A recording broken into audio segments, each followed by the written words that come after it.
2024 में फिर ये बिल इनको 2024 में इनको याद आ गया, वक्फ बोर्ड ड्रैकोनियन लॉ है, कम्युनिटी को अपील कर रहे हैं। 2024 में याद आया। क्यों 2024 में याद आया? 10 साल क्यों आपको याद नहीं आया? 2024 में इसलिए याद आया क्योंकि 400 का नारा इनको दिए थे, 240 में निपट गए थे। इनको बिल्कुल मेजॉरिटी नहीं मिली थी। इनको अब समझ में नहीं आ रहा कैसा अपना वोट बैंक बढ़ाएं। इनको यह समझ में नहीं आ रहा कौन सा मुद्दा उछालें, तो इन्होंने वक्फ बोर्ड को लेके आया, इस एक्ट को लेके आके कम्युनल पोलराइजेशन करने का काम कर रहे हैं। आप कह रहे हैं कि हम अपील कर रहे हैं, आप पोलराइज करना चाह रहे हैं। पूरे देश को, पूरी दुनिया को पता है पोलराइजेशन देश में होता है तो किसका फायदा होता है करके। कौन पोलराइज करता है, कौन धर्म की राजनीति करता है, कौन किसी एक कम्युनिटी को विलन बना के उसके खिलाफ में एक नैरेटिव बिल्डअप करने का काम करता है। और ये पूरी बिल मैं दावे के साथ कह सकता हूं और पूरे में तत्व के साथ, लॉजिक के साथ यहां पे अपनी बात रखूंगा, ये बिल टोटली फॉल्सिटी पे है, ये मिस इन्फॉर्मेशन कैंपेन पे है। एक नैरेटिव बिल्डअप करने की पिछले 4 महीने से 6 महीने से कोशिश की गई है। इसमें सिर्फ ये नहीं, पूरा गोदी मीडिया लग गया इनके सपोर्ट में। इनका जो फेक फैक्ट्री है बीजेपी की, जो आईटी सेल है, पूरी लग गई। ये कह रहे मिस इन्फॉर्मेशन फैलाने में। मैं इनके सारे जितने ये मैं भी जो बात किया मैं आपके सामने यहाँ टेबल पे रखता हूं सर। आप कह रहे हैं, आप रिजिजू कह रहे हैं कि हम ट्रांसपेरेंसी लाएंगे, गरीब को मदद करेंगे, हम वक्फ बोर्ड को ताकत देंगे, हम वक्फ बोर्ड को शक्ति देंगे। भैया आप 10 साल पावर में थे, क्या किए? आज वेबसाइट निकाल के देखेंगे, सेंट्रल वक्फ काउंसिल की जो बात कर रहे हैं, सिर्फ किरण रिजिजू का नाम नजर आएगा। काउंसिल नहीं है उसके अंदर, काउंसिल नहीं है उसके अंदर। और जो बजट एलोकेट होता था वक्फ काउंसिल के लिए वो भी नहीं दिया गया। वहां का जो स्टाफ था उनको सैलरीज नहीं दिए गए। भारतीय जनता पार्टी के जो रूल्ड स्टेट्स हैं, कई जगह 10 साल, कई जगह 15 साल, कई जगह 20 साल से है, वहां पे स्टेट वक्फ बोर्ड कॉन्स्टिट्यूट नहीं किए गए। आप अपने शासित राज्यों में वक्फ बोर्ड का नाम नहीं लेते, वहां के वक्फ बोर्ड कॉन्स्टिट्यूट नहीं करते। आज आप कह रहे हैं गरीब मुसलमान को मदद करेंगे, आप कह रहे हैं इसमें ट्रांसपेरेंसी लाएंगे। कितना आप जो असत्यवादी देश के सामने रखेंगे और पार्लियामेंट में रखेंगे। आप हमेशा मिसलीड करने का काम किए हैं। हर एक चीज जो ये बोल रहे हैं इसमें ये सत्य से दूर है और देश को गुमराह करने के लिए, मिसलीड करने के लिए ये बातें यहां पे कर रहे हैं। सर, किरण रिजिजू जेपीसी की बात की, कल जगदम्बिका पाल साहब जेपीसी की बात की, बहुत सारे भारतीय जनता पार्टी के नेताओं ने जेपीसी की बात की। जेपीसी गठित हुई, आप लोगों ने मुझे भी सदस्य बनाया था, मौका दिया था वहां पे काम करने का। पहले जब शुरू हुआ, स्टेक होल्डर्स आने लगे, एक्सपर्ट्स आने लगे, एकेडमिशियंस आने लगे, तो उसमें 97-98% लोग आके बिल के खिलाफ बात रखे। उन्होंने तर्क दिया, उन्होंने रीजंस दिया। जब इनको पता चल गया कि बिल के फेवर में कोई आ नहीं रहा है, पूरा बिल के खिलाफ लोग आके डिपोज कर रहे हैं, आप इनको पूछिए कि 1 लाख जो है आंकड़ा दे रहे हैं, कितने लोग उसमें बिल के फेवर में, कितने बिल के खिलाफ है। आज वो सदन के पटल पर रख दें तो देश को पता चल जाएगा कितने लोग उस बिल का अपोज किया था। जब इनको पता चला तो मुझे लगता है कि पहली बार किसी जेपीसी में नॉन स्टेक होल्डर्स को बुलाया गया। नॉन स्टेक होल्डर्स जिसको वक्फ से कुछ लेना देना नहीं है, ना वो दान दे सकता है, ना उसका मेंबर बन सकता है, जिसको वक्फ के बारे में पता नहीं है, कोई नॉलेज नहीं है, और कुछ ऐसे थे एक्सट्रीमली कम्युनल स्टेटमेंट्स आके वहां पे दे रहे थे। तो ये माहौल क्रिएट करने के लिए, बिल के फेवर में सपोर्ट ड्रम अप करने के लिए जेपीसी में लोगों को बुलाया गया था। आज ये बार बार ये कह रहे हैं कि जेपीसी के रिकमेंडेशंस लाए हैं, जेपीसी के रिकमेंडेशंस लाइए। इनको पूछिए क्लॉज बाय क्लॉज उसमें डिस्कशन हुआ था, उसमें क्लॉज बाय क्लॉज डिस्कशन हुआ था। किसी भी जेपीसी का ये मिनिमम बेसिक रिक्वायरमेंट होता है कि वहां पे अमेंडमेंट्स के लिए जो भेजा गया है उसका क्लॉज बाय क्लॉज डिस्कशन होना है। मुझे लगता है कि पहली बार ये 75 years of parliamentary democracy in India में जेपीसी में क्लॉज बाय क्लॉज बिना डिस्कस किए अमेंडमेंट बुलडोज करके इन्होंने लेके आया है। वो पूरी जेपीसी के रिकमेंडेशंस नहीं थे, वो पूरी जेपीसी के रिकमेंडेशंस नहीं थे, वो एनडीए के एमपीज के रिकमेंडेशन थे, वो थोपे हुए रिकमेंडेशन थे, वहां पे अंतर ज्यादा नहीं था, 1-2 एमपीज का अंतर था। आप उठा के जेपीसी की रिपोर्ट में देख ले कितने फेवर में किए, कितने खिलाफ किए। हमारा एक भी रिकमेंडेशन उसमें लाया नहीं गया है। तो अगर वही आपको करना था, जो स्टेक होल्डर जो आए थे, जो वहां पे डिपोज किए थे इसके खिलाफ में, उनका सुझाव नहीं लेना था, अपोजिशन के एमपी का सुझाव नहीं लेना था, जेपीसी गठित ही नहीं करना था। आज जेपीसी की बात कर रहे हैं आप ऐसा करें, हमने इतना बड़ा दिल कर दिया, हमने जेपीसी में भेज दिया। अरे जेपीसी में भेज के किया क्या, उसको और वर्सन किया है। मैं आगे बताऊंगा कैसा कैसा इन्होंने वर्सन किया है। Please sir, I need your protection. Yes please. जब रिजू जी बात कर रहे थे, हम लोगों ने किसी ने बात नहीं किया। प्लीज बैठ करके, ये मत ना समझे कि आप बात करने तो हमारी कैपेसिटी नहीं डिस्टर्ब करने के लिए। प्लीज आप सर उनको बोलने दीजिए प्लीज। सर ये जितने अमेंडमेंट्स अब लाए हैं हमारे कॉन्स्टिट्यूशनल प्रोविजंस के खिलाफ हैं। ये 14, 25, 26, 30 को वायलेट करते हैं। ये इक्वलिटी बिफोर लॉ को वायलेट करते हैं। ये parity in laws for all sections of the people को वायलेट करते हैं। वन नेशन वन लॉ हम नहीं कहते, वन नेशन वन लॉ का नारा बार बार ये लोग देते हैं, उसको ये वायलेट करते हैं।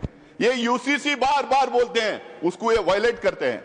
अगर इतना ही है, मैं आज भी यहां कह रहा हूं, कांग्रेस पार्टी की तरफ से मैं कह रहा हूं, एक मुसलमान एमपी उस कम्युनिटी के होने के नाते से मैं कह रहा हूं, इस देश में जितने समुदाय हैं, जितने धर्म हैं, उन तमाम religious centres, religious activity centres, धर्मस्थल जितने हैं, उसके गवर्नेंस और एडमिनिस्ट्रेशन में एक तरफ ये एक तरीके का लॉ होना चाहिए। सबको एक तरीके का लॉ रहने, हिंदूज को, मुसलमान को, सिख्स को, क्रिश्चियन को, पारसीज को, जोरस्ट्रियंस को, सबको एक तरीके का लॉ बनाइए। आप क्यों घबरा रहे हैं उससे? बनाइए लॉ उसके लिए, पर्सनल लॉ छोड़ के बाकी के सब गवर्नेंस एंड एडमिनिस्ट्रेशन में एक तरीका लॉ होना चाहिए। मैं आगे बताऊंगा और पार्लियामेंट के पटल पे मैं देखूंगा किस तरह से अलग अलग समुदाय में ये भेदभाव कर रहे हैं, किस तरह से ये टारगेटेड लेजिस्लेशन है, किस तरह से ये अनफेयर लेजिस्लेशन है, किस तरह से ये मुसलमानों के खिलाफ का लेजिस्लेशन है। आप बार बार कह रहे थे मुसलमानों के खिलाफ नहीं है। मैं दावे के साथ मैं कहना चाहता हूं, मैं आपके सामने प्रूफ दूंगा, यहां पे रखूंगा, ये बिल्कुल टारगेटेड लेजिस्लेशन है। आप इस देश में आप ये मैसेज देना चाहते हैं कि यहां पे एक कम्युनिटी को बिल्कुल सेकेंड क्लास ग्रेड का सिटीजन हम बना के रखेंगे। आप जिस तरह के लॉस लेके आ रहे हैं, वो धर्म के आधार पे आप लॉस लेके आ रहे हैं। ये पहला नहीं है। कल कोई सीएए एनआरसी की बात कर रहा था, यहाँ अमित शाह जी बैठे हैं, जब उस हाउस में हम लोगों ने सवाल किया था तो इन्होंने बोला था क्रोनोलॉजी से समझिए, ये सिर्फ सीएए नहीं है, इसके साथ एनआरसी और एनपीआर जुड़ेगा। जब इनसे सवाल पूछा गया था तो बोले नहीं, इससे लिंक्ड है। आप कह रहे हैं कि हम धर्म के आधार पे हम किसी की सिटीजनशिप छीन नहीं रहे, लेकिन धर्म के आधार पे आप सिटीजनशिप रोक रहे हैं। ये पहली बार हिंदुस्तान की कॉन्स्टिट्यूशन में ऐसा हुआ है। मुझे नहीं लगता है कि कहीं ऐसा और हो रहा होगा। उसके बाद में 1991 का सेटल्ड क्वेश्चन है sir, 1991 places of worship act का सेटल्ड क्वेश्चन है। उसमें इनके लोग हाई कोर्ट में चले जाते हैं, सुप्रीम कोर्ट में चले जाते हैं उसके खिलाफ। इनके पार्टी के ऑफिस बेयरर्स पिटीशन फाइल करते हैं 1991 प्लेसेस ऑफ वर्शिप एक्ट के खिलाफ में, और मंदिरों के नीचे मस्जिदें ढूंढने का काम करते हैं। आज अगर हमारे देश में हम खोदना शुरू कर देंगे, इतिहास में पीछे चले जाएं, तो किसके किसके नीचे क्या क्या मिलेगा किसको पता है। हम इतिहास को खोदना नहीं चाहिए।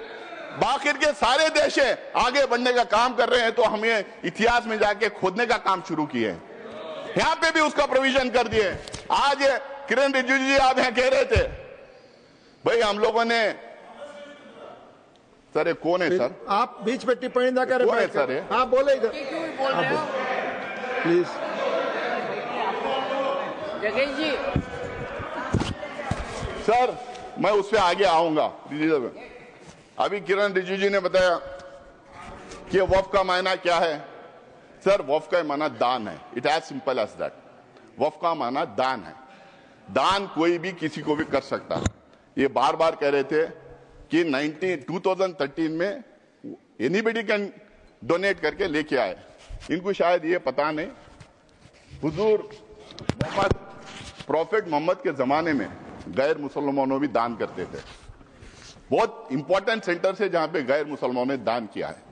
दान के लिए कोई रोक नहीं है और ये दान का कॉन्सेप्ट सिर्फ हमारे धर्म में नहीं है, हम उसको वक्फ के नाम से कहते हैं, लेकिन दान का कॉन्सेप्ट हर मजहब में है। हिंदूज में है, सिख्स में है, क्रिश्चियंस में है, दुनिया के हर मजहब में दान का कॉन्सेप्ट है। हमारे दान के कॉन्सेप्ट से बनाए हुए इदारों को गवर्न करने के लिए, एडमिनिस्ट्रेट करने के लिए, रेगुलेट करने के लिए वक्फ बोर्ड बना है। ये बात फैलाई जा रही है, क्यों सिर्फ मुसलमानों को वक्फ बोर्ड चाहिए, क्यों हमारा बोर्ड नहीं चाहिए, क्यों सनातन बोर्ड नहीं चाहिए। इतना सोशल मीडिया में इसको फैलाया गया, मुसलमानों को अपील करने के लिए वक्फ बोर्ड बनाए गए। शायद इनको पता नहीं, शायद ये बोलना भी नहीं चाहते। इस देश में एंडोमेंट बोर्ड्स हैं, इस देश में मुजरा डिपार्टमेंट्स हैं, इस देश में हिंदू रिलीजियस प्लेसेस एक्ट्स हैं, इस देश में एसजीपीसी है, इस देश में बहुत सारे स्टेट्स में क्रिश्चियंस के लिए काउंसिल्स और कॉर्पोरेशंस हैं। हर मजहब के लिए है, हर मजहब के रिलीजियस इंस्टीट्यूशंस को गवर्न करने के लिए अलग अलग एक्ट्स बनाए गए हैं। टेंपल ट्रस्ट से, स्टेट से अलग अलग एक्ट्स बनाए गए हैं। आप ये क्यों भ्रम फैला रहे हैं? और ये सिर्फ कांग्रेस का अचानक बनाया हुआ मामला नहीं वक्फ का।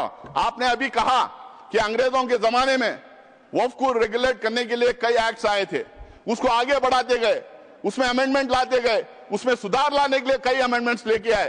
कांग्रेस ने उसको सुधार करने के लिए कई काम किया है। और 1995 में 2013 के एक्ट्स के बारे में ये बार बार जो बोल रहे हैं, वो बिल्कुल वक्फ बोर्ड को स्ट्रेंथन करने के लिए, वक्फ प्रॉपर्टीज को बचाने के लिए, एंक्रोचर्स को हटाने के लिए, उसमें ट्रांसपेरेंसी लाने के लिए हम लोगों ने वो अमेंडमेंट्स लेके लाए थे और इनका पूरा सहयोग और सपोर्ट उसमें था।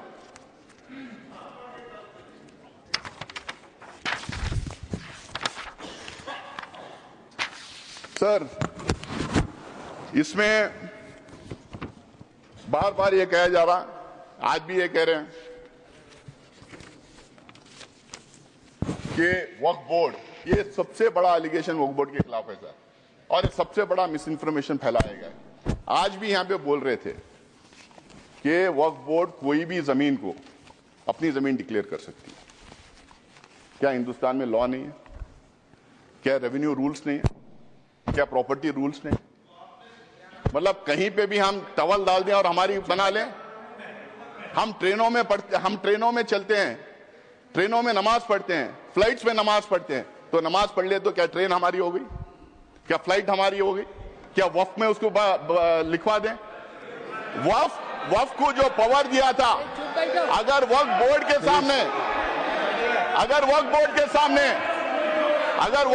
सामने कोई कंप्लेंट आता है, वक्फ बोर्ड के सामने कोई कंप्लेंट आता है, तो वक्फ बोर्ड उसकी तहकीकात करती है, उसकी इंक्वायरी करती है, उसके लिए सेट रूल्स हैं। शायद किरण रिजिजू को ये बात पता नहीं कि हर स्टेट उस इंक्वायरी कैसा कराया जाए, हर स्टेट के रूल्स अलग बने हुए हैं। मैं वक्फ बोर्ड का मेंबर पिछले 6 साल से हूं सर, कर्नाटका में 6, अब 7वां साल कंप्लीट कर रहा हूं। तो वहां पे ये पूरा इंक्वायरी तो बोले प्लीज।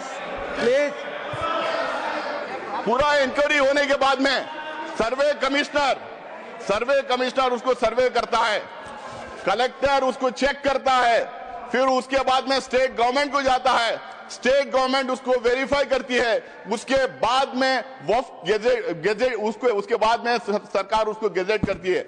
उसके बावजूद भी अगर कोई संतुष्ट नहीं है तो ट्राइब्यूनल में जा सकता है। अगर वहां भी कोई अगर वहां भी उसके खिलाफ अगर डिसीजन जजमेंट आता है, अगर वहां पे वो कन्विंस नहीं है तो वो कोर्ट में जा सकता है। आज ये कह रहे हैं कि कोर्ट में रिव्यू नहीं कर सकते, कोर्ट में बिल्कुल रिव्यू कर सकते हैं। अगर कोर्ट में रिव्यू नहीं कर सकते